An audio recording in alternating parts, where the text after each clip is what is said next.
a reason why the bar Hobbs Lodge in Arwen's West. You gave it to me, Rath. In Arwen's Rest. Arwen West.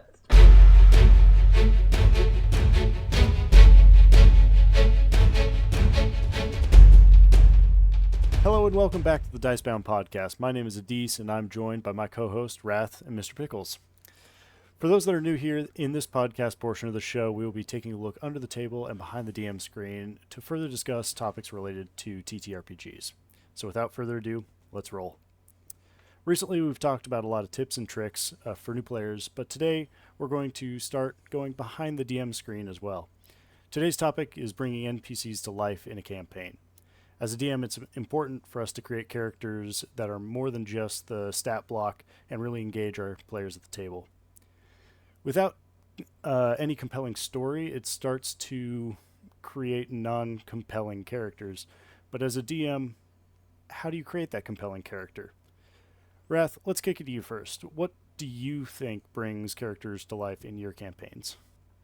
Well, okay. I'm going to try and do my best not to ramble because I know we caught me in a recent podcast where I just went on forever and ever. So I'll do my best. Keep it short and sweet. So I feel like I'm not a great DM by any means.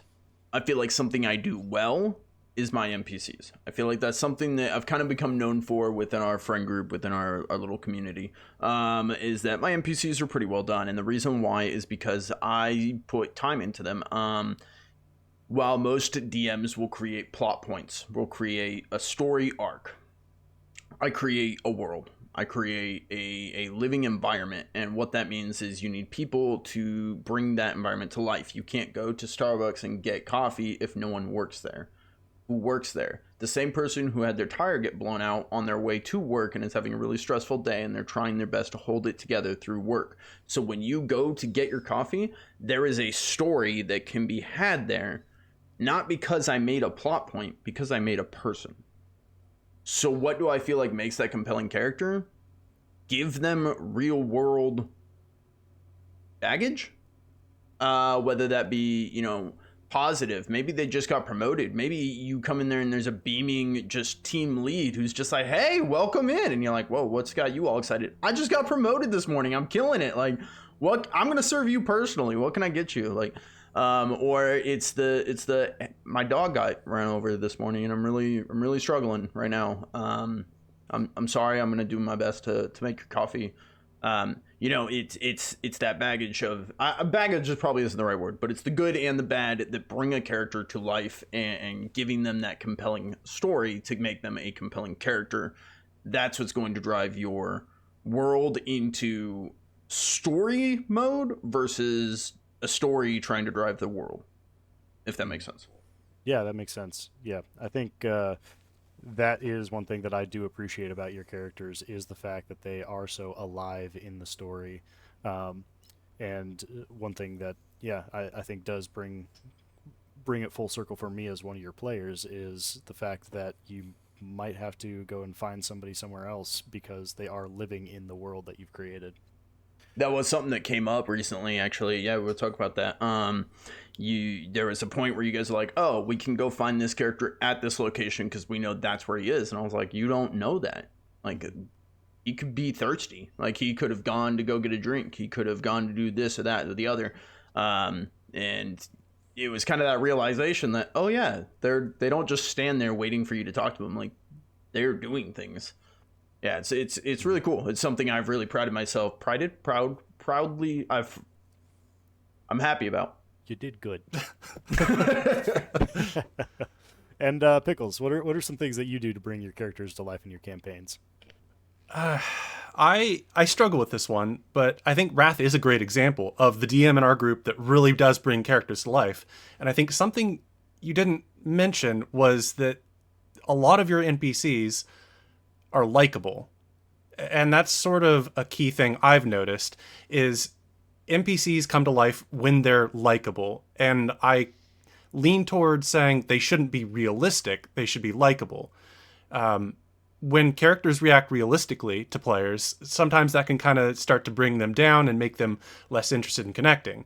For example, when we did our Mafia game, every NPC acting realistically to mafia thugs breaking into their office, or not playing by the social rules and refusing to pay out for information. I got some comments from you guys that, man, I don't like these people. This is not a good place. We're not enjoying this universe until people started actually being helpful. And so I view it as a reason why the bar Hobbs Lodge in Arwen's West. You gave it to me, Rath. In Arwen's Rest. Arwen West. The reason why that worked, I think, and made it an enjoyable location with NPCs that brought it to life, was you allowed me to be like, can I pay for my meal by drinking this entire vat of broth? You gave me a freebie, which is a likable thing. I think NPCs that give you something or provide help just immediately brings that world to life and makes it more interesting to find out more about. I agree that the likability aspect is certainly something that does help with characters interacting and engaging with these characters that you're trying to develop, trying to place in your story. But Rath, you kind of gave a look like you were you don't think that likability needs to be a big thing on the forefront. I've got 2 points. Okay. One, for anyone out there, spoilers, our Mafia game hasn't posted by the time this episode will post. We're going to be playing a Mafia game, so you'll be seeing that on the channel real soon. I was just sitting here, I was like, I think we're still in middle of Chuffy and Poog. But the second point, I agree with Pickles. I think likability is a big point. And he didn't say this, so I'm not disagreeing with him, but I guess to add to it, you don't need to force it. For instance, there is a character in Arwen's West where I believe, I can't remember who it was. He saw one of the player characters defacing a dead body. What? Oh. That was Adaece? Okay. Yeah. His name is Kent, and he is yes, then no spoilers. He is now one of the leaders of the Workers Guild, Clan Carver. Mm-hmm. He was not happy. He was very standoffish and not happy with this character. They've also had a run-in with another character who was like, I'm not going to help your town unless you pay me. And then went to them later and was like, you need to help me help your town. And they're like, why should we do that? And he was like, oh, you guys are just the worst. I hate you, and left. And it's like, why would they like you? Like, you have given them no reason to like you at all.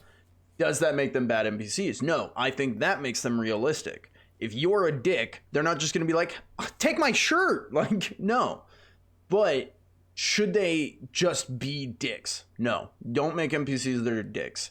Make them realistic in the sense that if they don't have anything against you, they're not just going to naturally be mean to you. If you piss them off, then yes. But like, if you went to that character, we'll say Kent, this character who got mad at you guys for whatever, this, that, and the other. If you guys went to him before you ever made him upset, was just like, hey man, I really want to help your town out. I'm just looking for some funds to get started, but I'm here to help. What needs to happen? Like, what should I focus on first? That would get a much better response, and he would be a likable person where he's like, yeah, absolutely. Like, how can I help? Rather than the alternative. So I would agree with Pickles. Likable characters, but that's not their entire personality. They're not just little fairies who are like, I'm here to help you. It's, I'm a normal person who's also just trying to do my best. Mm-hmm. That's where I would leave that at. So I agree with Pickles. Likable definitely needs to be part of the equation. I've seen a lot of DMs not add that in, and it doesn't work. Yeah, and I think that kind of comes to what sort of story that you're trying to tell with your NPCs. And like you say, like you're trying to have them acting as conscious beings in the world that you've created. But now that brings up another question, though, of is there a point where you're too invested in what that character is doing at any one given time as a DM? I know that you've already built this framework in this world, and sometimes you might fall into that pitfall of I now put all this time into this world, and I want this character to be doing this in this world, and my characters are now going to have to see what this person is doing. So pushing that kind of to the forefront. Um, so with that being said, Rath, how do you balance that and make sure that you're not putting your characters' storylines too much into the forefront of a story time? That's a great question. I think at the end of the day, you got to remember these aren't DMPCs. The story is your players. It's their interactions that can help paint what's going on around to help bring that town to life. If they don't interact with any NPCs and they just go from bar to shop to quest giver to mission, your town isn't going to feel alive. And that's not because it's not. It's just because they didn't interact with anything. If I drive through St. Louis and I just drive right through, am I like, wow, that was a shit city? Or am I like, wow, that was an amazing city. Did you see all the stuff that was probably there? Whereas if I go visit some of the monuments, I hang out at the bar, I chat up some locals, the barkeep, and I'm like, hey, like, what's going on? Like, there's a baseball game next door if you want to go. Oh, sweet. Yeah, I'll head over there. And that's what's going to bring that environment to life. I have some players who are like, we spent 3 episodes just walking around town. Well, guess what? Does Arwen's Rest feel alive? You know why? Because you spent 3 episodes just walking around enjoying the life of Arwen's Rest. Mm-hmm. And so, basically, I'm rambling. I'll catch myself here.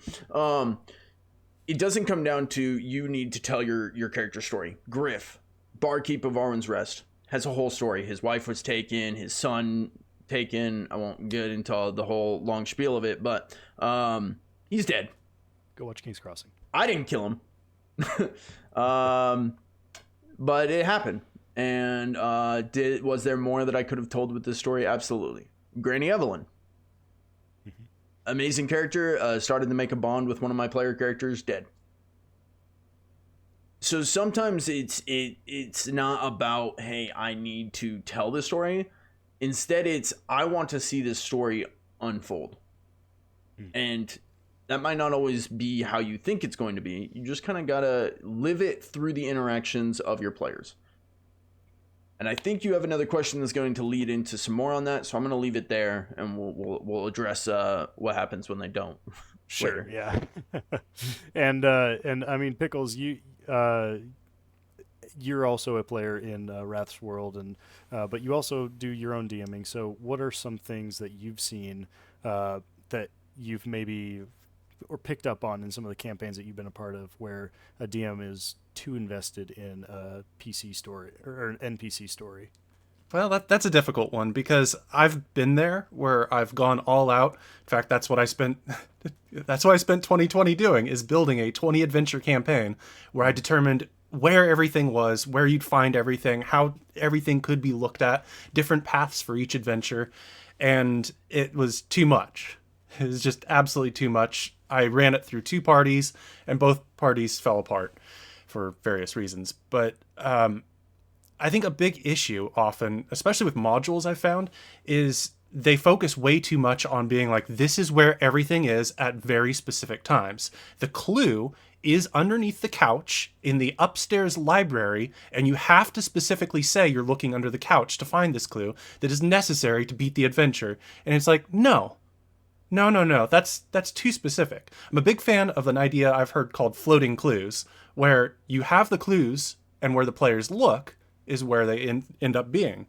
That way you're not sitting there being like, well, you never talked to any street informants. You don't know where the Empire Hotel is. It's like, just give your players what works. And so, yeah, you can put in a ton of work, as Rath has done. And also, I'd like to add, he brings his characters to life with fun voices. So that's something we didn't mention. I'm trying. More than I ever do. But yeah, you can just have NPCs that you want to have interact with the group be where the group ends up going. Rather than going to the bar and finding nothing, you can be like, I want you to find this character or this clue. So they're going to be there at that time. It's a little shortcut that I like, is not having to plan everything out, just knowing what what tools you want to use and interact with things. Yeah. Yeah, that's a good way to look at it. Is you're not creating. Yeah, going too much into the weeds, I think, is the essence of this question. Is as a DM, like Rath always talks about, you're building a framework and you're letting your players kind of fill out that framework, and having those sorts of specifics of where that clue exactly is all the time might not be beneficial to the overall storytelling that you're trying to achieve. So, but with that said, let's talk about some of the times that you've experienced where your player characters have not at all liked some of your PCs or your DMPCs or NPCs that you've built into the world. Oh boy, Pickles, I think you have some strong opinions on some of the NPCs that get introduced into campaigns. What are your thoughts on this? What do you mean you don't like my paladin? He's the coolest character ever. You have to like him. Yeah, I've seen some good NPCs and some bad NPCs, and for me, it's a struggle. As I've said, that's not one of my strong suits. And what I've determined is that no matter how much you love your NPCs, they need to be semi-disposable. If players are just not loving your really, really brooding, moody guy at the bar, don't force it. It's not going to work. That's the simplest way around things. And if an NPC doesn't work, you can just move on. If they're part of the plot and you can't move on, well, then that gets more difficult. But sometimes when something isn't working during the week between games, you just got to think, how can I fix this? How would it work better if I killed this character off and was like, oh, they weren't the real villain, this is a villain or something. You can change things up, especially if the players don't know what the truth is yet. Yeah, if you're getting that feedback, it can be, you do have time to switch things around, is something that you kind of are picking up on. And as somebody who is, as we've already discussed, is not afraid to kill off an NPC or two, Rath, how do you go about your dealing with NPCs that your players aren't vibing with? Okay. My thoughts. I partially do agree with Pickles here. I would ask the NPC who's broody at the bar counter, what is the purpose of this NPC? How is their life that you've created as the DM interacting with the players? Like, why is it interacting? Is it just someone who's at the bar that it's one of those like, I look to the person next to me and you're like, oh, that's Tim. And they're like, oh, Tim, I hate you. And you're like, oh, okay, I killed Tim. Like, what was the point of that? Like, I'm not saying that's what Pickles was getting at. I'm just like getting to the point of what is the purpose of this NPC. If they are someone who is valuable, which Pickles did mention as well, say they're the head of a guild that you are going to need to go talk to in the future, they're still going to exist. And if your character was the one at the bar going, I hate you, then you're going to go up to them at the guild later on in the story, and they're going to be like, aren't you the person? And you're going to be like, oops. So my suggestion would be not kill them off, as in just write them out of the story. I would say understand who they are as a person, the NPC, and how this interaction affects them. I will take a character from my campaign, King's Crossing, yet again. A character named Dibs. I swear. A character named Dibs. So Dibs is a little kobold who, we were talking about likable NPCs. He came up and he's just like, sup, fuckers? God, you're fat. What's going on? Likable, but maybe not in the likable What is that, sense. likable? Yeah. Our party thought he was likable. Your party did, but Rath wanted to know if he wanted Grunkle to be even more stupid. No. Okay. So Dibs was a character that I brought in. Really fun character, really different. Half the party loved him. Half the party immediately got rid of him. Now, that was their choice. And it wasn't one that I could really combat against, as they sold him off into indentured servitude, basically. For stealing. Never stole.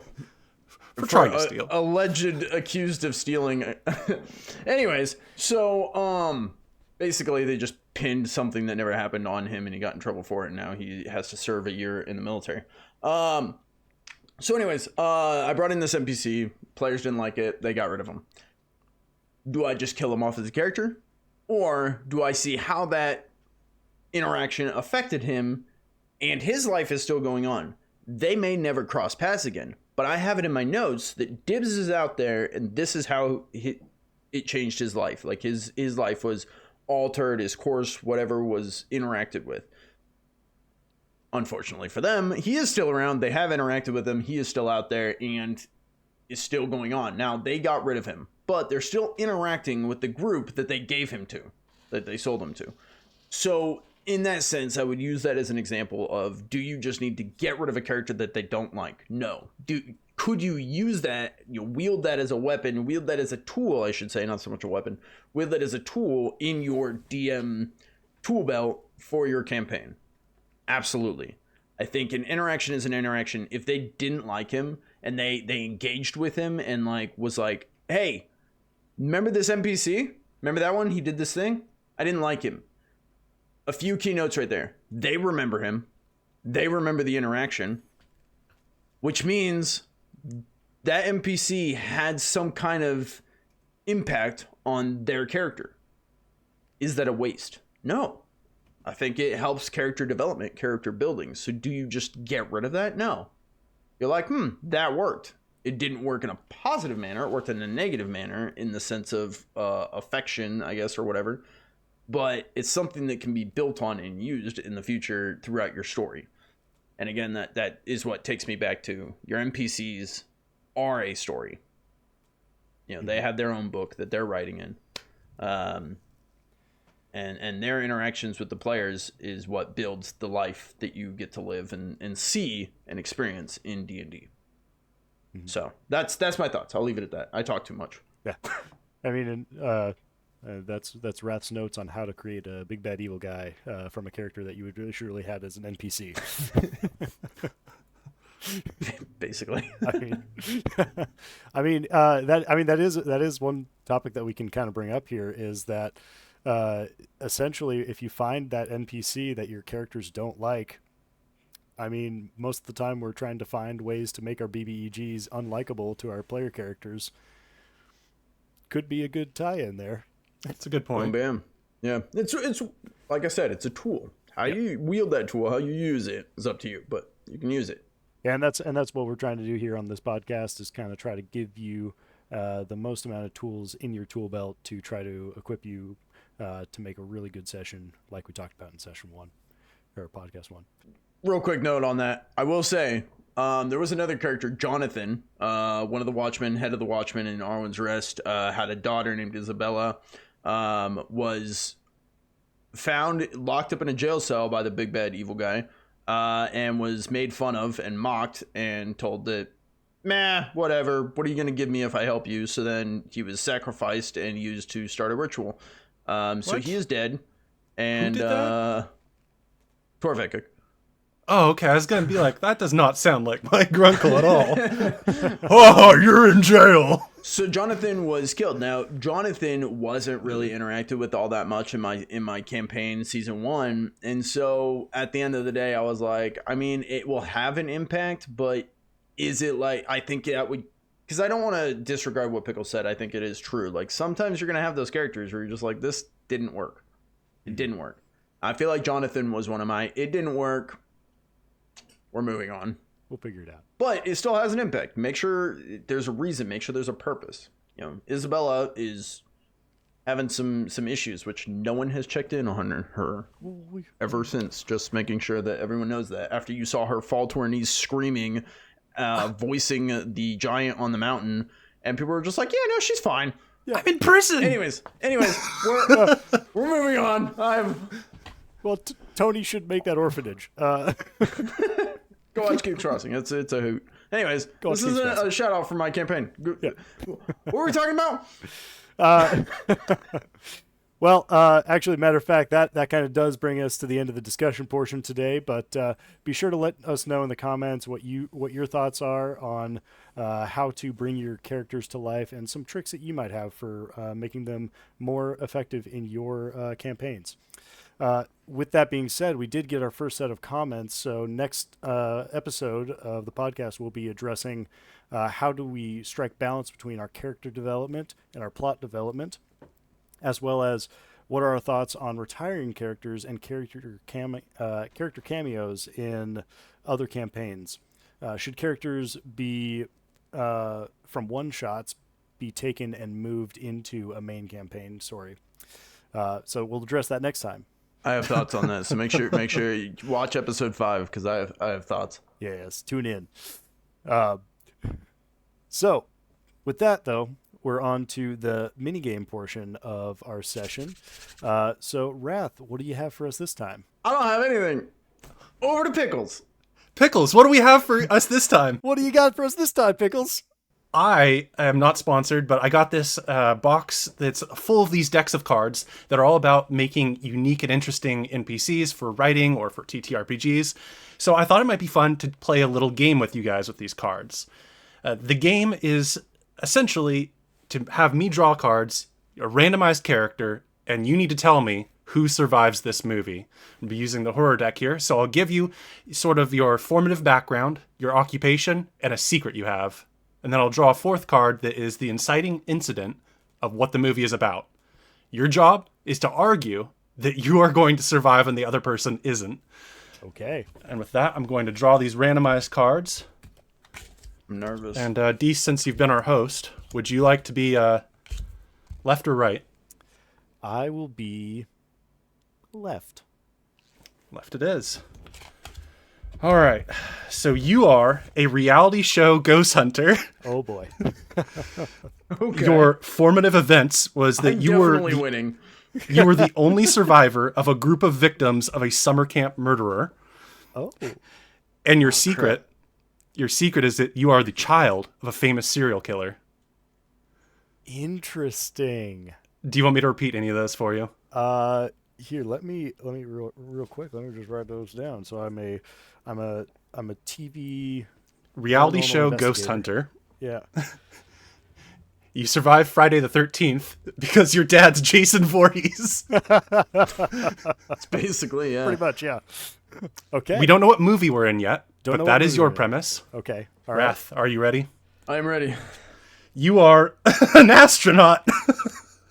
I'm an astronaut? Okay. You're an astronaut. I don't know. As a about child, you got lost in the woods overnight and saw things that you weren't sure if they were real or just terror-fueled imaginings. Horrible visions in the woods. Which one's my background? That is your background. You said my background was first. My occupation is astronaut? Yeah, your occupation is astronaut. You weren't. Okay. You didn't grow up as an astronaut. That's why I Your was curious. occupation. Yeah, because you said background, then occupation, then secret, and then you said I was an astronaut. I was like, I was an astronaut. What am I now? And then you're like, you're a child. And I was like, what happened? No, as a child, you got lost in the woods and you saw horrible things. You're not sure if they were real or not. Then you became an astronaut, and your secret, you found a small secret library in the attic of your old family home containing books on magic and demonology. Okay. Do you want me to repeat any of those for you? Okay. I was a child who got lost in the woods, saw a lot of shit, turned into an astronaut who found a secret library in their parents' attic with books on demons. Yes. Okay. Yeah. Easy. Sure. Yeah. I'm so screwed. All right, here's the story. You two have unearthed a time capsule filled with old objects from the late 1800s. Something is going to happen with those. I'm guessing demon-based.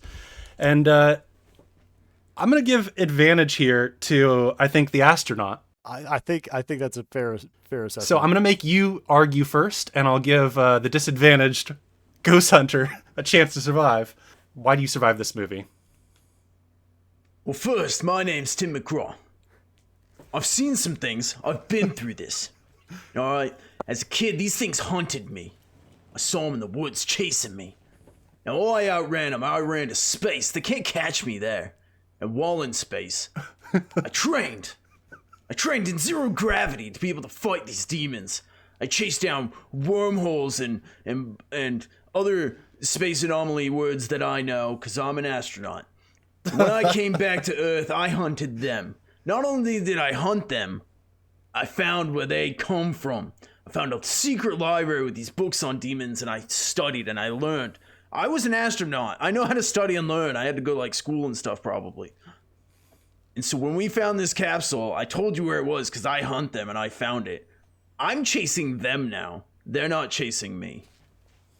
Tim McGraw, astronaut, probably. Okay, so you're experienced with demon stuff, and that makes you confident that you'll survive, Mr. McGraw. I hope so. Now let's pass it on to the disadvantaged, the reality show ghost hunter. Why do you survive and Tim McGraw dies? Now, see, I'm Gak Leggins, and I'm screwed. That's perfect. Gak Leggins, reality show ghost hunter. reality show paranormal investigator. Get gacked. I've been searching. As a kid, I was always invested in the paranormal, and now I try to seek that same thrill of the hunt again. Back when I was a kid, I had these dark experiences that left me scarred and almost a little bit too inquisitive of the paranormal. And with my upbringing, I did learn quite a few tricks of the trade and how to potentially leave some bait behind. Leave some bait behind? Well, Gak Leggins has daddy issues. Hashtag, my name is Tim McGraw and I approve this message. Yeah, so whatever evil demon stuff you find in these old objects from the late 1800s, I think it's best not to mess with them. But I would if think you so. do, Yeah. it's probably good to have that knowledge of how to shut them back down.